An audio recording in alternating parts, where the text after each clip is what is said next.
The room is silent. The lights are off. You glance at the clock. It reads 2:17 a.m. You are still awake. Your first thought is simple. Something must be wrong with me. For millions of people, that thought arrives almost every night. We believe a healthy person should fall asleep once, stay asleep for 8 uninterrupted hours, then wake feeling refreshed. That idea feels ancient. It feels natural. It feels like biology. But it isn't. The sleep schedule you judge yourself against is surprisingly modern. For most of human history, sleeping through the entire night was unusual. Many people expected to wake up. Some even planned for it. Your ancestors didn't see the middle of the night as a problem. They saw it as part of life. Imagine standing outside a small wooden house in England around the year 1500. The streets are dark. There are no cars, no televisions, no glowing phone screens. Only moonlight, stars, and the occasional candle burning behind a window. Inside that house, a family has already been asleep for several hours. Then something unexpected happens. They wake up. Not because of fear, not because of an emergency. The second period was simply called second sleep. Nobody needed an explanation. Everyone already understood what it meant. Imagine explaining breakfast to someone. You probably wouldn't define it. You would simply mention it. That is exactly how people wrote about first and second sleep. The habit was so ordinary that it almost disappeared from history. One medieval physician even recommended using the quiet hours between sleeps for prayer and reflection. Others believed it was the best time to think clearly. The world was silent. Distractions were almost non-existent. For many people, those waking hours became the calmest part of the day. Not everyone followed exactly the same schedule. Farmers often slept differently from merchants. Winter nights differed from summer nights. Climate mattered. Latitude mattered. Culture mattered. But one pattern appeared again and again. Sleep was flexible. It adapted to seasons instead of forcing every night into the same routine. Then something changed. Not all at once. Slowly. Almost invisibly. The first change arrived with brighter nights. Cities began installing streetlight. At first, only wealthy districts enjoyed illuminated streets.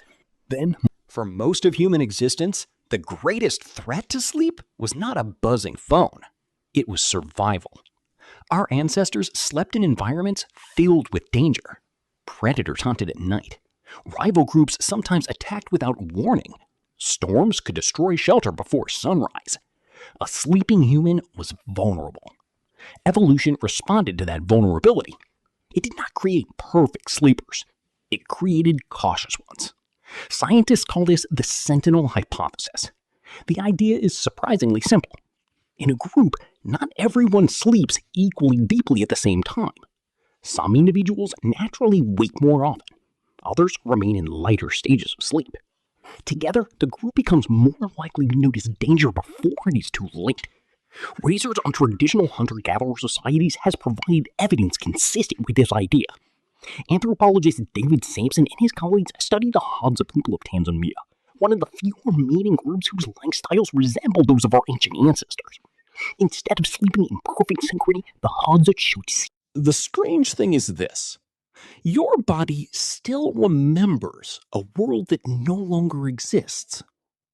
Every night, millions of years of evolution meet barely 2 centuries of electric light. The result is a silent battle inside your brain. One part follows ancient rhythms. The other obeys modern schedules. Most of us never notice the conflict. We simply blame ourselves. If you wake at 3 in the morning, you might think your body has failed. But your brain may simply be asking a question it asked your ancestors for thousands of generations. Is everything safe? That tiny moment of awareness once had value. It gave families time to check the fire, listen for predators, comfort a child, or simply look at the stars before returning to sleep. Today, The same awakening often leads somewhere very different. You reach for your phone. A bright screen floods your eyes with the Your bedroom may look modern. Your brain does not. Hidden beneath every habit is a survival system that evolved long before cities, clocks, or electricity. It still expects sunrise to arrive slowly. It still expects darkness to last for hours. It still treats unusual sounds in the night as potential danger. Most of the time, that ancient system works quietly in the background. You never notice it. Until one night, you wake. You check the clock. You wonder why you can't sleep. And without realizing it, you judge your biology using rules that barely existed a few generations ago. The truth is not that sleep has become weaker. The world has become louder, brighter, faster, more demanding than any environment our ancestors ever experienced. Every notification competes with millions of years of evolution. Every late-night scroll asks your brain to ignore the setting sun. Every irregular schedule forces an ancient biological clock to guess what time it really is. Yet your brain